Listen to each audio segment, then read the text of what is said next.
Do you create the right amount of urgency?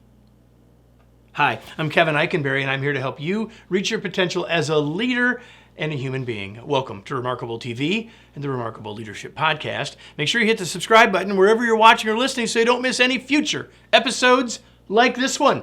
Are you ready? Let's get started. Like, we all want to get things done. We need to get things done. Some of us have more of a natural urgency about us than others do. And sometimes, really oftentimes, external factors either drive us to greater urgency or lead us to think we need greater urgency. So in our world, urgency is a big deal, right? And urgency can drive performance at times, and that's a good thing. But the question here is, how do we think about urgency? There's a lot of things we think about. Number one is we could just say that time is passing. Tick, tick, tick. And if we're not taking action, we're not moving forward, then we're falling behind. Time is passing. We also might think, well, quality matters. And sometimes you can't rush things. And putting undue urgency or time pressure on it may not serve us in getting the results that we want. It's also true that work fills the time available. Oftentimes, if you could accomplish in a meeting in 30 minutes, the same amount you might accomplish in an hour based on how long you scheduled for it. Now, you can't do that all the way down to, we'll meet for 12 seconds, but there is some truth that the work fills the time available, and if we give ourselves more time, we'll use all that time, and it may or may not get us better results or higher quality. It's also true that not everything is a fire. Like, if we treat everything like a fire, then how do we have any sense of when we can actually use urgency to our advantage? This is where the idea of false urgency can start to show up, right? John Wooden said that we should be quick but not rush.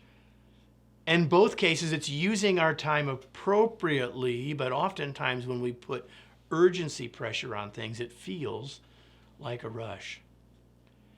Now, do you notice in all of those things that there's a tension?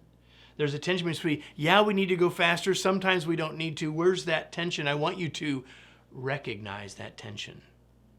That sometimes we need to be more urgent and sometimes we don't need that as much. There's a tension there. And if we want to create the right amount of urgency, we have to find the right balance between those. Not based on what's comfortable for us, but what does the context or our situation or the problem require?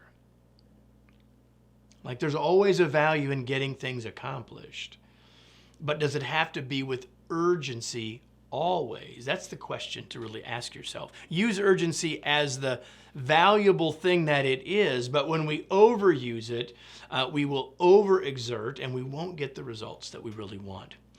Because if we think about this organizationally, urgency is absolutely important, but false urgency doesn't serve us. So use clear communication and timelines so that the right amount of urgency is applied to the context of the situation. Create urgency when needed, but avoid false urgency. False urgency sends the wrong signal and makes real urgency less impactful. The idea that we've just talked about, that urgency isn't just one thing, but it's a tension between two things that aren't opposites, but are symbiotic, is the big idea behind my book, Flexible Leadership.